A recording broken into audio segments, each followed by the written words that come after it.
I don't. And I mean, I don't think it'll replace actors. I do think it'll. Writers I think are in danger because one of the hardest things is like that we spent so much time was blocking out a season. But now you could feed in. These are the characters. These are all the character traits. Here are all the scripts we've done. That could take. It's the way that AI, with like legal clerks and stuff. That kind of grunt work, which thing about that, I think that's actually very good, but that's weeks of work that now you're not going to have to pay for, and a writer's not going to get paid.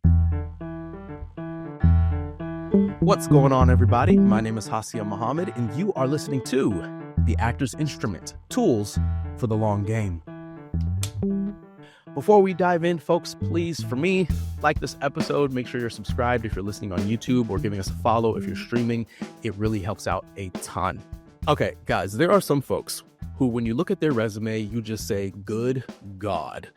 Today's guest on The Actor's Instrument has been working since literally before I was born and hasn't looked back since. Oh, good God. They say success leaves clues, and if you'd like to know a thing or two about finding success in this business, you might want to turn your volume up. Steve Coulter is an actor and writer, and his film and television appearances include recurring roles on She-Hulk, Attorney at Law, Yellowstone, P-Valley, The Walking Dead, Brookmire, and House of Cards. He also appeared in 2 HBO films directed by Barry Levinson, Wizard of Lies with Robert De Niro, and Paterno with Al Pacino. Film appearances include Damien Chazelle's First Man, The Conjuring 1 through 3, The Hunger Games, Birth of a Nation, Insidious 2 and 3, The Frontrunner, and Charlie's Days El Tonto. He was the head writer for both of Tyler Perry's television series House of Payne and Meet the Browns, where he supervised over 100 episodes and won 2 consecutive NAACP Image Awards for Best Comedy Series. He's a graduate of the North Carolina School of the Arts, like yours truly. And I couldn't be more excited to introduce you all to Steve Coulter. Steve, thank you for joining me. Good God, you weren't even born? Your first credit was like late 80s, I think, on IMDb. Yeah. Man. Yeah, I'm a 95 baby. Oh, my good God. I need to lie down. Where's my pillow, Mama? Oh, the youngin' done scared me. Wow. If you've got to, be around for a while, and if you've been around the block, no better way to do it than you've done it. Because I wasn't exaggerating when I said I looked up your resume and I said, good God. A mutual friend introduced Steve and I, Lynn Baber. Her husband has been on the show. She's incredible, and she's worn a lot of different hats in the industry herself. And she was like, oh my God, Hassiem, I have to introduce you to my friend Steve. He's been working forever. You know his daughter, which I do. And I was like, yeah, I've heard of Steve. And I, just did some digging, and holy crap, man, you've had a good go at this. I've kept at it. It's one of those things where, and I don't know if you've experienced this yet. There are times in your career, or lack thereof, really, where you just go, I don't know what I'm going to do. I mean, especially when, like, for example, when my daughter Emma was tiny, and there's times where at that point your life gets a little more complicated with more, you have a house or a mortgage and a child that insists on being fed food every day. And how dare they? You don't know where the next, you don't know where it's a little different. I spent about almost 10 years in New York when I first got out of school, and you're only responsible to yourself. So you can eat peanut butter jelly sandwiches and page box macaroni that cost 47 cents. And at one time I almost, I've been doing it because it took about 10 years to make a living just acting. I didn't have to have a job, and I drove trucks, I washed dishes, I was a bouncer at a folk club, I was a messenger at the World Trades, and we all have to do that. I mean, there are some fortunate few that don't, but again, at the same time, it developed a humility and stuff. But it can be a rough road. But I don't think I'll change some things. But it's hard. And if you don't, I didn't have a plan B, and I remember thinking I don't really want to do anything else. it's like a new car. I literally had the thought today. I was driving and I saw a car that I've kind of had my eye on. Like, hey, like if I need a new vehicle in the future, I think that's the one I'd like. Like, I really like it. I'm an outdoor guy, so like it's a rugged utility vehicle, but it's new and nice. And when it was first released earlier this year, I texted my wife. I was like, "Oh my god, you have to see this car." And I've seen more of them and more of them. And today I was driving past one, and I was like, not so special. It's been like 6 months.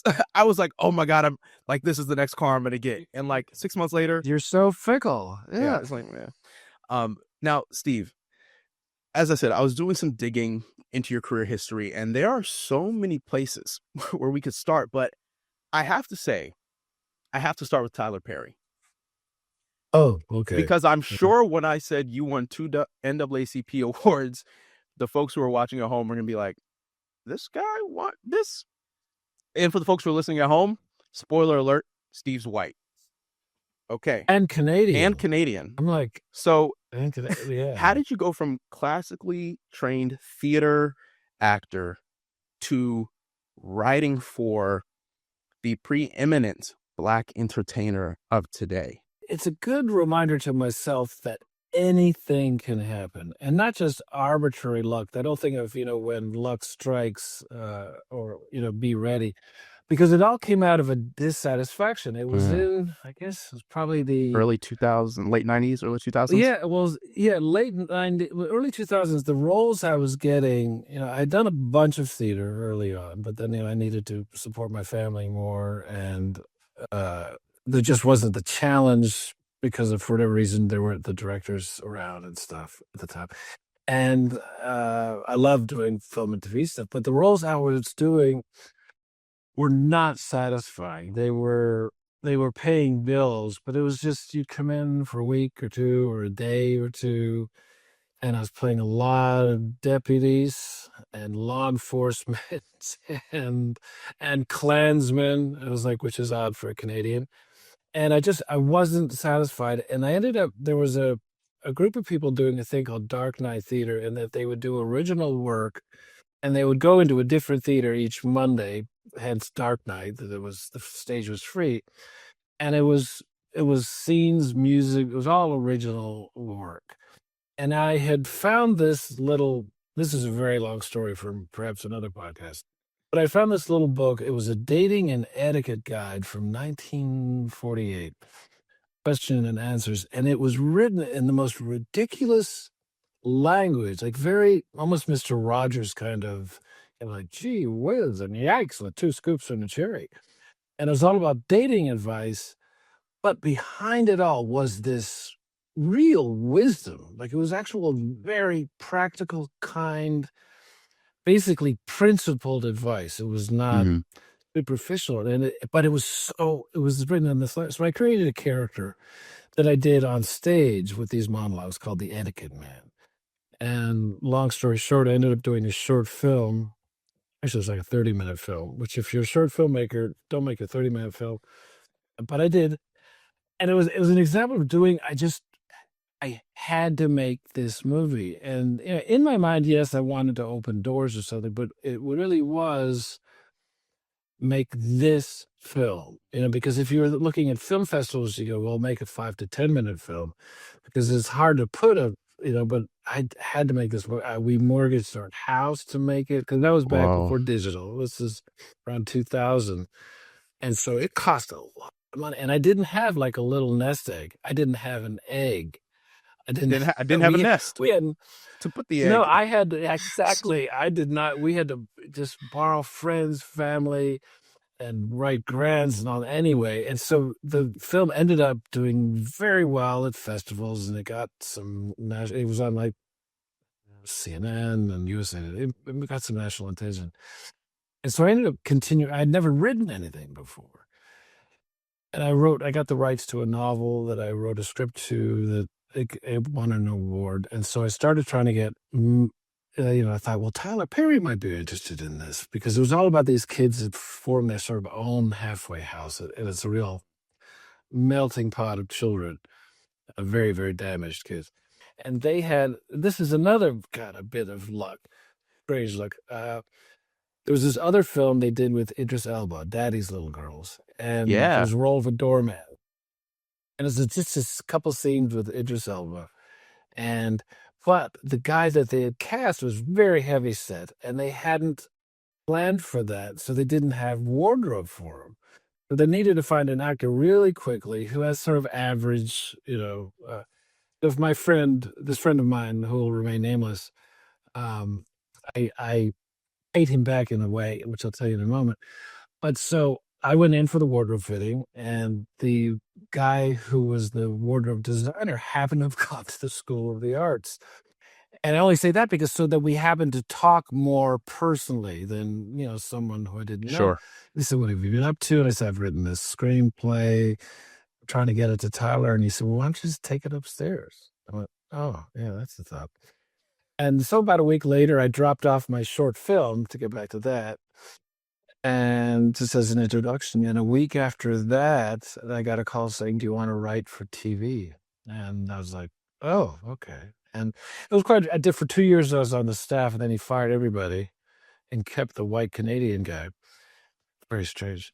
Uh, and then I was the head writer for a year. And one thing about him, to his credit, I mean, people say, "Oh, well, he must be," he operated on a meritocracy. It was never who you know, if you're in with him, out with him.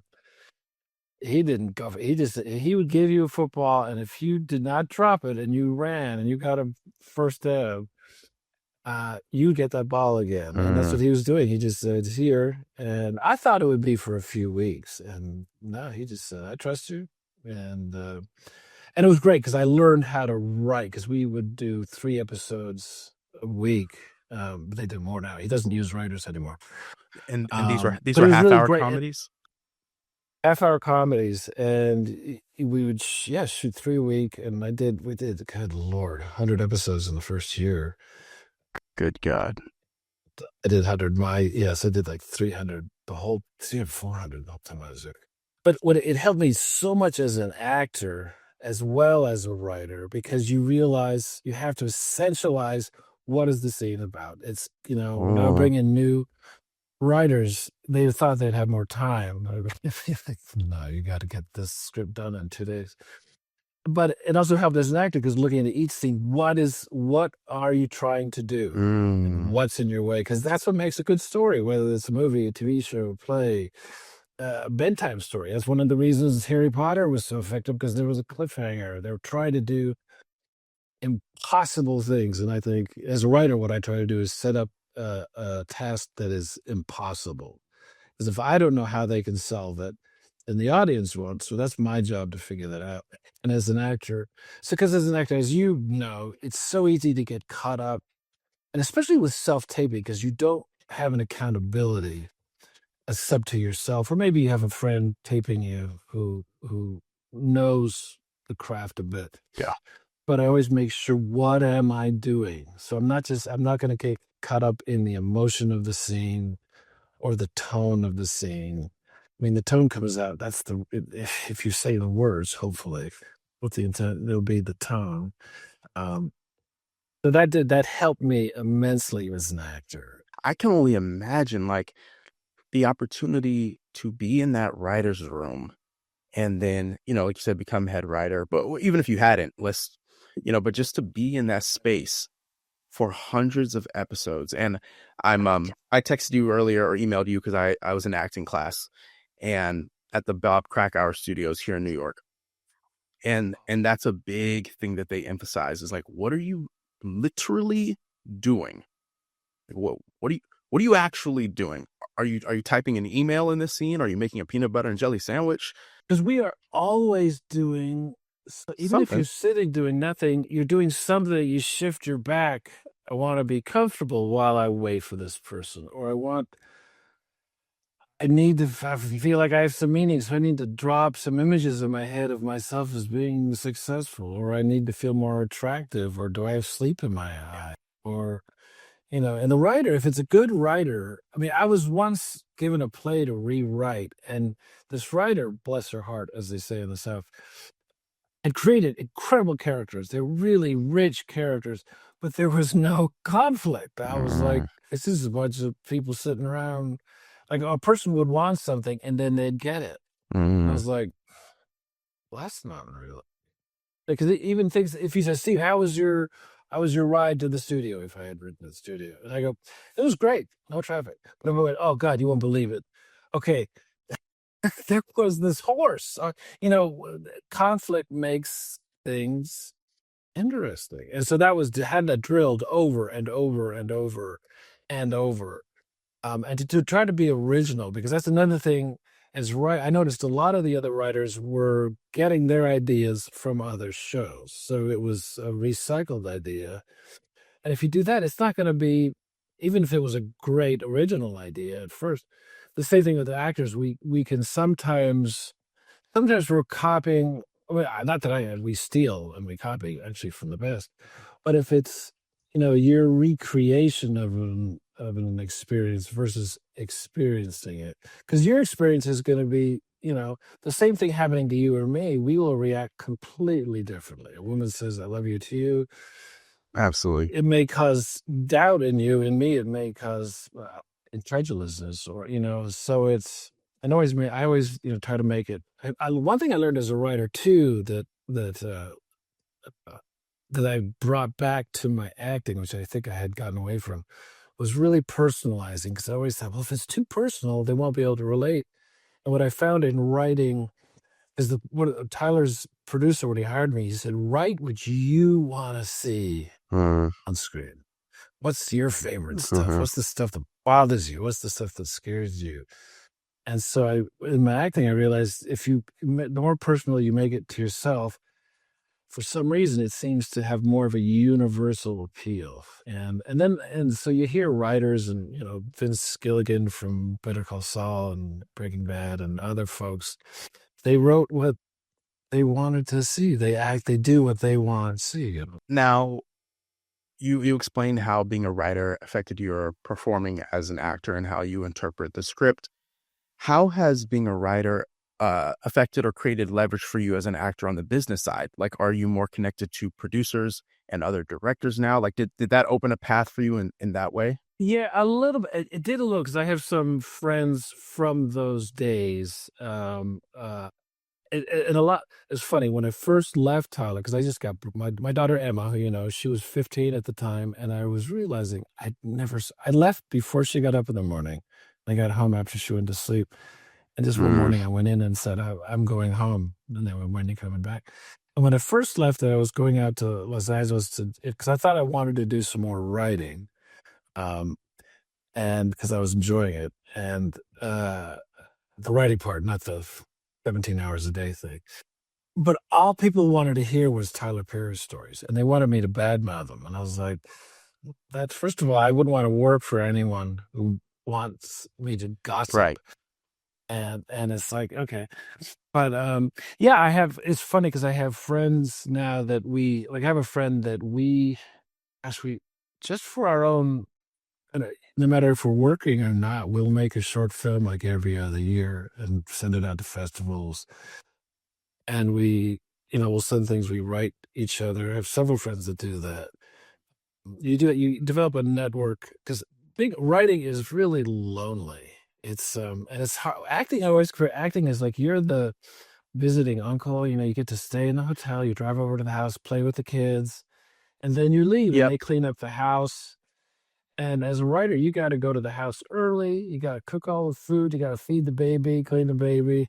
Everyone leaves, and you got, oh man, I gotta straighten this house out. Yeah. I love writing once you're in it, but to Sure. get getting started is like it's it's like putting on a wet bathing suit. I It's can like imagine. Now, you cringed earlier when I said you started working before I was born, which is true. Um, a lot has changed in that time, I imagine. Yeah, we were talking before the call just about how much has changed since I graduated from school 7.5 years ago. If you had to identify like the one thing, like the biggest change that has happened within the industry since you began your career, what would that be? well, that's a really good question. Because like you said, how self taping was a shock. That was like that really changed so much. When I got out of school, we were trained to be repertory theater actors. To get out of school, and it was like we were trained to ride horses and buggies. We got out of that school, and people were driving cars. But it wasn't because literally, like Oh even when man. I was in high school, I went to high school in Cleveland. They had the Cleveland Playhouse, a repertory company of about 12 to 15 actors. And they, one guy would play Richard the Third one night, and the next night he's Curly in Oklahoma. And that's what we were being trained for, with that kind of versatility and period and style and voice, music theory, singing, dancing. We got out of school and everything's coming out of New York. I mean, theaters are going, the Guthrie would come to New York, cast one play.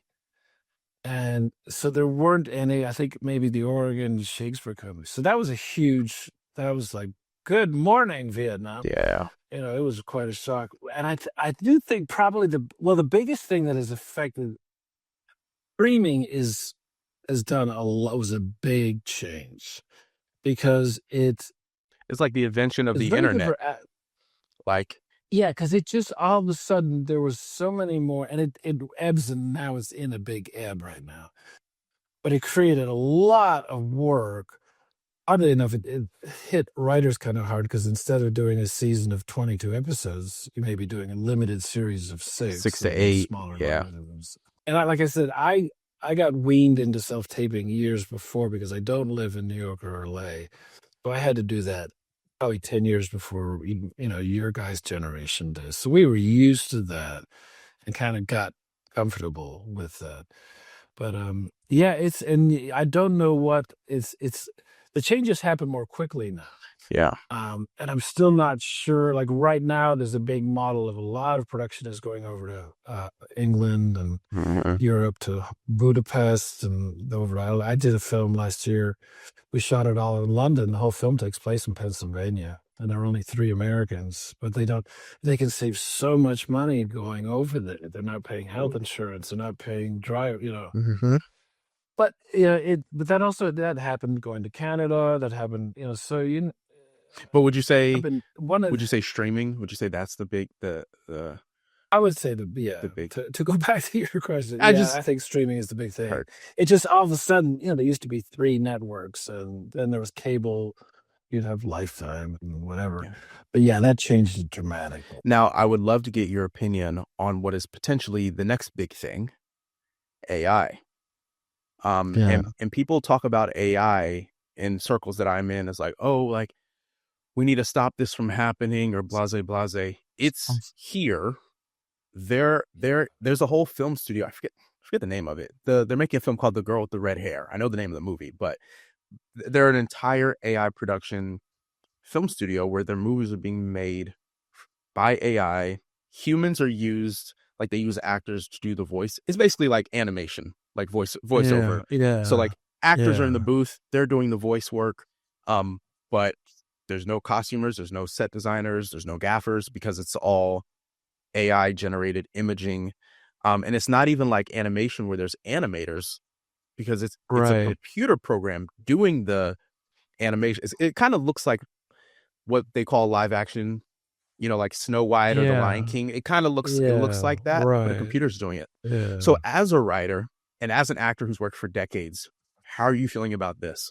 I would be more concerned as a writer, because, as an actor, maybe I'm romantic. I just don't think, I think it's going to be more in the area of effects. I do think people like makeup, wardrobe and stuff is going to be effective. Or, VFX. location managers, because they may not have to go to as many places. Mm-hmm. But you still have, it's because of this folks like Christopher Nolan, what's his name? He just did Frankenstein. They like to do things practically. Yeah. They want, for Frankenstein, he wanted to build a ship. So he built that ship on the ice. I don't think it'll replace actors. I do think it'll, writers I think are in danger, because one of the hardest things is like that we spent so much time was blocking out a season, but now you could feed in these are the characters, these are all the character traits. Here are all the scripts we've done. Mm-hmm. You can see, they can immediately see what they've already done, so you're not rehashing. Because I had to have a script. One time I went, let's give so and so a stroke, and I went, well, he actually had a stroke in season 2. I was like, he did? Oh, how about that? I knew he had him in a car accident. I didn't know he had a stroke. Um, so that, that could take, it's the way that AI, with like legal clerks and stuff, that kind of grunt work, Yeah. which thing about that, I think that's actually very good, but that's weeks of work that now you're not going to have to pay for, and a writer's not going to get paid. I remember what I was going to say before. There was an actor who recently, like, their estate signed over like their voice rights. It may have been James Earl Jones. Wow. Might have To where been. basically like now they can use AI to like use that actor's voice with God, impunity. wow. I mean, Sammy Davis Jr. was in a commercial this year. Yeah, because they have enough footage of them. That it's like, when I've done Marvel movies, Marvel stuff, you get scanned, and so they have you from every angle, and they can basically do that with all the film. Think of someone like Sammy Davis Jr. All the, let alone live performances, all the films, all the TV talk show, and then that's really we'll see. Yeah. It's going, and it's accelerating so fast. So I'm very curious. There's some stuff that's kind of cool. Some stuff that's like, ooh. Now you've got over 130 something acting credits alone. Yeah, which is amazing. What's he trying to prove? And I say that to say that over the course of your career, you've worked with some folks who we would consider absolute legends: De Niro, Pacino, Chris Nolan. You worked on Oppenheimer just last year. Well, I know you guys filmed before that, but when we got to see it, you were just talking about your work with Marvel. From working in some of these spaces with these legends, what are the things that you've picked up along the way? Like, are there things that working with Chris Nolan, you're like, oh, I'm going to take that forward with me? Or you see Pacino doing a thing, you're like, I'm taking that. And a lot of it's just reaffirmation. I remember I told Emma, if you had a motto, is to do more than is asked of you and be kind. And what all those guys and women had in common was they were so prepared. And not in a tight, do it my way kind of way, but they were so loaded up with their homework and stuff that they could play.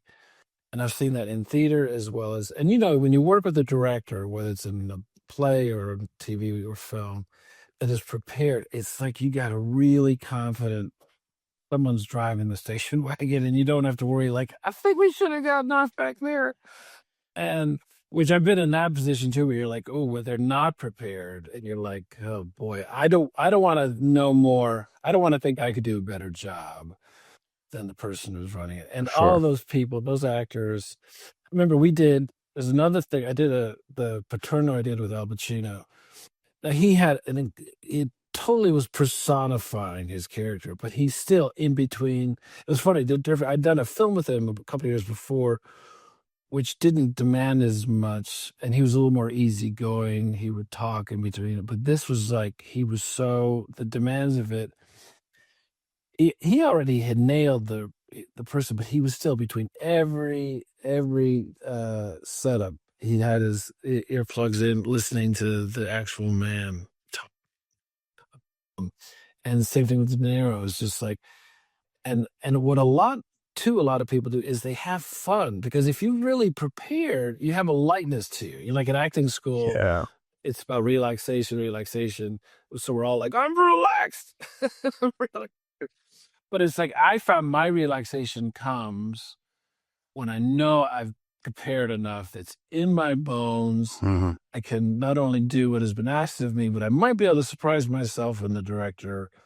I know enough that it's like putting that pot of soup on the stove and letting it stew for a while, not just like, not cup of soup. And so that's, I would say that is, like Christopher Nolan, for example, he knew every shot that he wanted.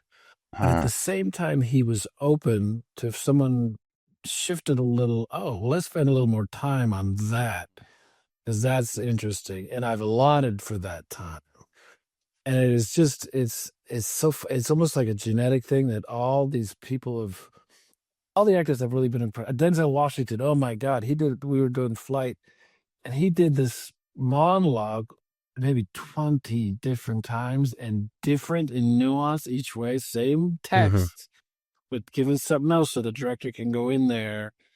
And also he's doing that, and the joy in it, just that even though it can be a miserable scene, it can be, dramatic and traumatic, but it's still really, really fun. Yeah. And that's what I had a director once that before she'd go and rolling and have fun.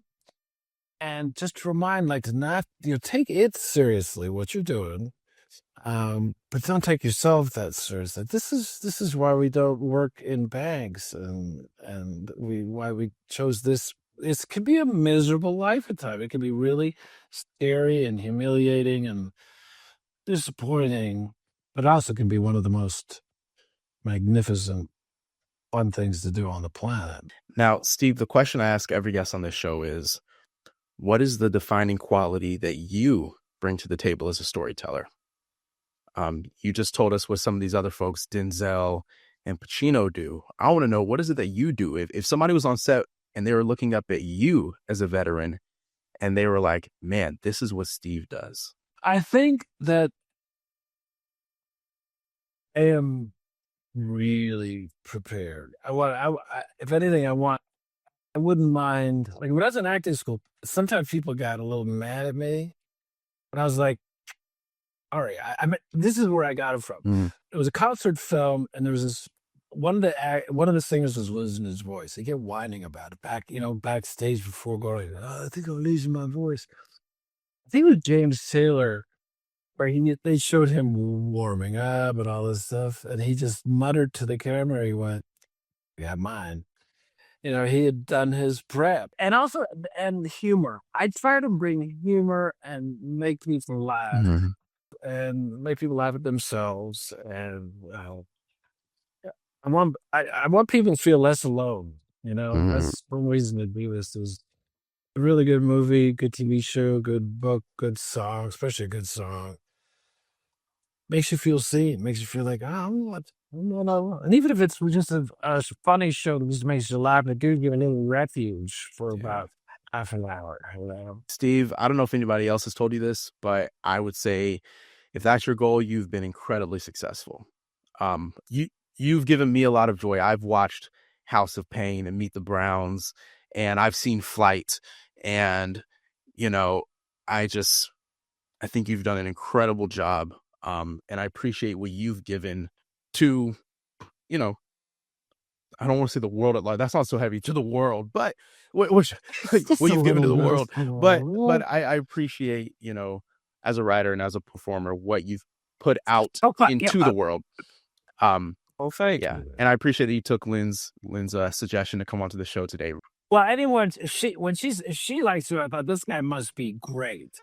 And you're such a disappointment. I thought, well, no, no, you radiate a kindness, which is, you just seem like, you don't seem tense, like, this is my podcast. It's gotta work. Man, the world out there is tense enough. I need to be. Yes, it is. Isn't it? It really is. It really is way too tense. Yeah. Well, I appreciate that. That's your impression of me. Steve, thank you so much. And hopefully we'll get to work with each other at some point. That would be fun. Oh, yeah. Alrighty, folks, if you enjoyed this conversation with Steve, then you'll love a recent interview I did with Jeff Parker. So be sure to check that out. Before you go, make sure to like this episode, give us a subscribe or a follow. It really helps out a ton. It really does. And we'll see you next week on The Actor's Instrument. Shout out to our co-producers and distributors over at Next Chapter Podcasts. Till next time, y'all. Peace.